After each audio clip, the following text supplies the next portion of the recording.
Rhonda Bell Martin nació el 4 de noviembre de 1906 en Alabama, dentro de un hogar marcado por la pobreza y la rutina dura del sur estadounidense. Creció entre campos secos, casas de madera desgastadas y un ambiente donde el trabajo era la única constante. Desde niña aprendió que nada llegaba fácil y que cada día exigía una disciplina silenciosa. Su infancia no destacó por episodios extraordinarios, pero sí por una soledad que parecía pegarse a cada rincón de su vida. En el porche de aquella casa rural, mientras veía pasar las horas junto a un cuaderno desgastado, nadie hubiera imaginado que aquella niña acabaría convirtiéndose en uno de los casos de envenenamiento más perturbadores del país. A comienzos de los años 20, Rhonda entró en la adultez sin más opciones que trabajar en lo que encontraba. Se convirtió en camarera, un oficio que le exigía muchas horas de pie y pocos reconocimientos. Para ella, aquel empleo era simplemente una forma de sobrevivir mientras trataba de construir una familia. Con el tiempo se casó y empezó a tener hijos, uno detrás de otro, intentando sostener una vida que parecía siempre a punto de desmoronarse. El hogar en el que vivía era pequeño y sencillo, con paredes de madera, cocina estrecha y habitaciones que apenas cabían en la planta de la casa. Era una existencia dura, pero para quienes la conocían, Rhonda era simplemente una mujer más tratando de salir adelante. Sin embargo, entre 1934 y 1943 comenzaron a ocurrir muertes dentro de su familia que nadie supo interpretar correctamente. El primero en enfermar fue uno de sus hijos, un niño pequeño que de un día para otro empezó a quejarse de fuertes dolores abdominales. Tenía fiebre, vómitos y un agotamiento que avanzaba rápido. En pocos días la situación se volvió crítica y aunque la familia buscó ayuda médica, la tecnología y el conocimiento de la época eran muy limitados. El niño murió sin que los médicos pudieran ofrecer una explicación precisa.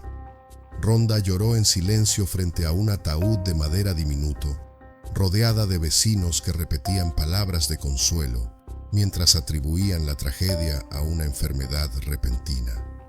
Nadie sospechó nada más. Con el paso de los meses, otro de sus hijos enfermó. Los síntomas eran inquietantemente parecidos: debilidad extrema, vómitos persistentes, dolores insoportables. La historia, que ya había golpeado una vez, regresó con la misma violencia. El niño agonizó sin comprender lo que le ocurría y murió en poco tiempo. Los certificados médicos cerraron el caso con diagnósticos ambiguos. Otra pérdida, otra tragedia, otro funeral donde Rhonda, envuelta en luto, parecía soportar un dolor inhumano que nadie imaginaba que pudiera repetirse tantas veces. Durante esa década murieron varios de sus hijos con el mismo patrón de síntomas. Entre vecinos y familiares comenzó a formarse una especie de nube de compasión combinada con superstición. Algunos pensaban que la mala suerte perseguía a la familia. Otros hablaban de enfermedades hereditarias. Nadie, absolutamente nadie, mencionó la posibilidad de un crimen. Rhonda tenía la imagen de una madre sufrida, golpeada por la fatalidad. Su expresión tranquila, su presencia discreta y su composición emocional tan aparentemente firme hacían imposible que alguien la viera como una amenaza.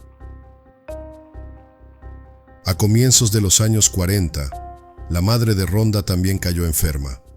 Su deterioro fue lento, marcado por dolores, vómitos y fatiga extrema.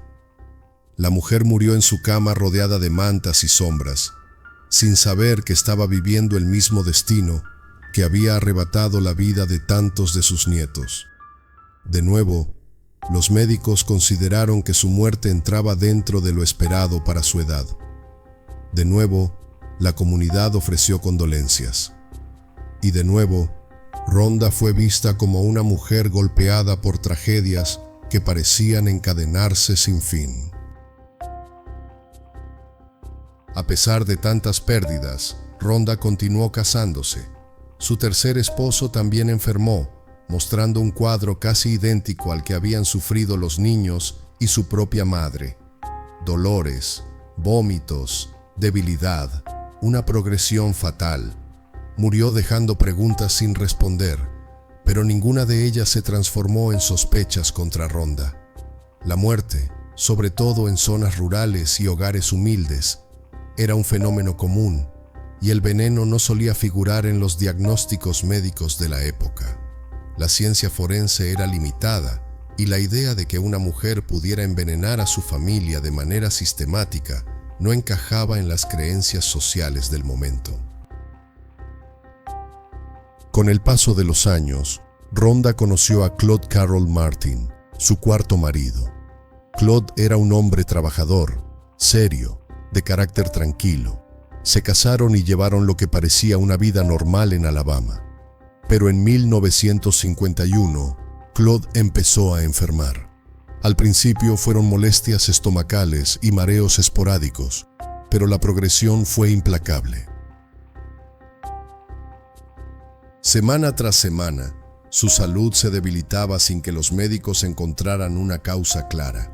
Su piel perdió color, su cuerpo se volvió frágil y la cama se convirtió en su único refugio. El veneno avanzaba, aunque nadie sabía que estaba ahí. Claude murió ese mismo año después de un deterioro largo y doloroso. La muerte de Claude abrió un nuevo capítulo oscuro en la vida de Rhonda. Solo 8 meses después, ella se casó con Ronald Martin, el hijo de Claude.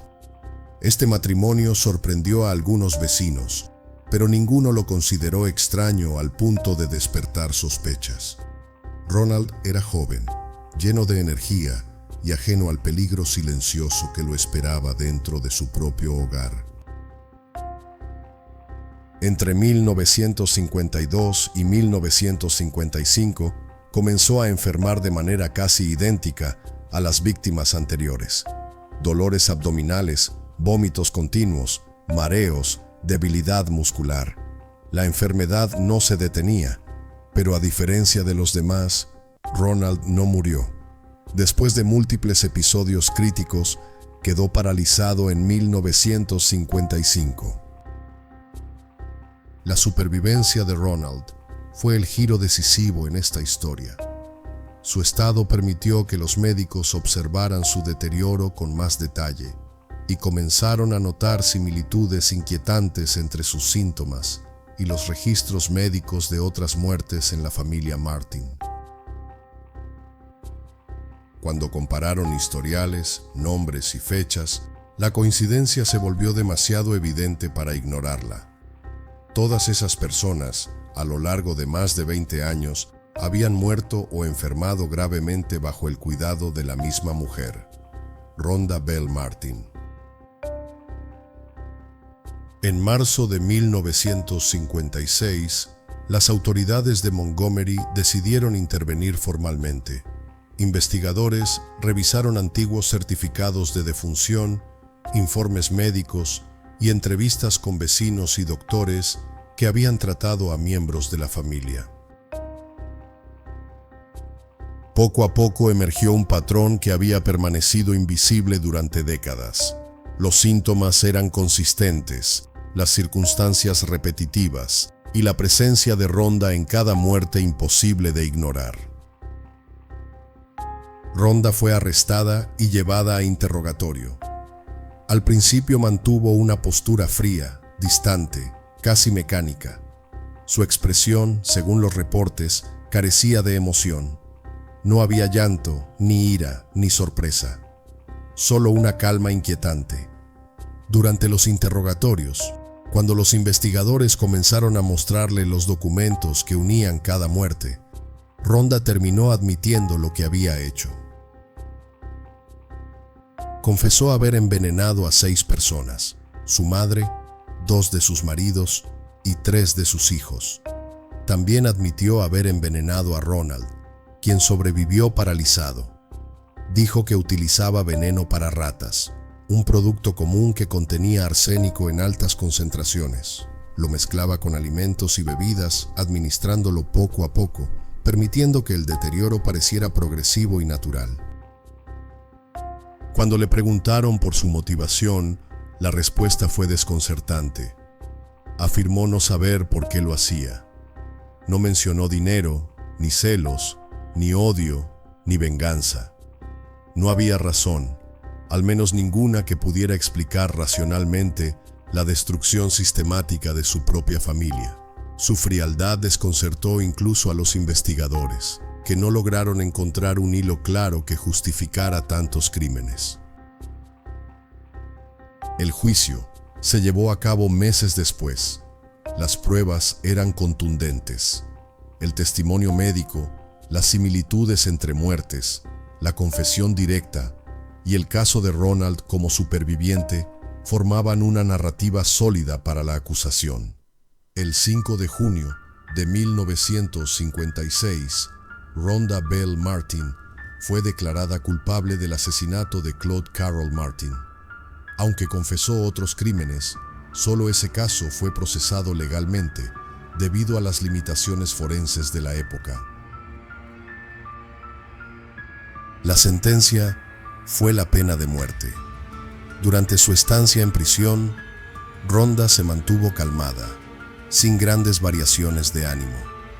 No buscó atención, no pidió simpatía, no mostró arrepentimiento ni culpa. En sus últimos días, llegó a escribir una carta solicitando que, tras su ejecución, su cuerpo fuera donado a la ciencia para estudiar su mente. Quería que los médicos descubrieran qué había fallado dentro de ella. La petición fue rechazada.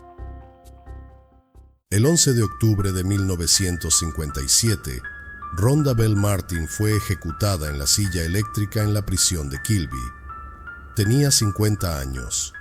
En los registros oficiales quedó escrito que su muerte cerró uno de los casos de envenenamiento más inquietantes registrados en Estados Unidos. Pero la historia no terminó ahí. Durante décadas, investigadores y criminólogos se han preguntado qué ocurrió realmente en la mente de Rhonda para que fuera capaz de envenenar a sus propios hijos, a su madre y a varios maridos sin mostrar emoción visible. No hay respuestas claras, no hay explicación satisfactoria. Su caso permanece como un ejemplo perturbador de cómo el crimen puede esconderse detrás de una fachada aparentemente ordinaria. Hoy, al revisar su trayectoria desde su infancia en Alabama hasta su ejecución en 1957, el caso de Rhonda Bell Martin funciona como una advertencia silenciosa en la historia criminal. No fue una asesina común, no actuó por dinero, ni por pasión, ni por celos. Su patrón fue lento, doméstico, íntimo y casi invisible. Se movió dentro del círculo más cercano y más vulnerable que alguien puede tener, su propia familia, y lo hizo durante más de 20 años sin levantar sospechas. En cada muerte hubo una mesa, un plato, una taza y un veneno que avanzaba sin prisa, destruyendo desde adentro. Su legado es oscuro, frío, sin motivación aparente y sin redención posible. Cada archivo, cada certificado, cada testimonio preservado revela lo mismo. Nadie supo verla venir. Y eso es lo que convierte este caso en uno de los más escalofriantes. Porque Rhonda no fue un monstruo visible. Fue una mujer que cocinaba, limpiaba, servía comida y acompañaba a familiares enfermos. Una presencia cotidiana con un secreto mortal escondido en gestos simples y silenciosos. Su historia, incluso hoy, incomoda. No por lo que dijo, sino por lo que nunca explicó. No olvides suscribirte, dejar tu like y compartir este video en tus redes sociales. Tu apoyo me permite continuar trayéndote estos casos y relatos reales.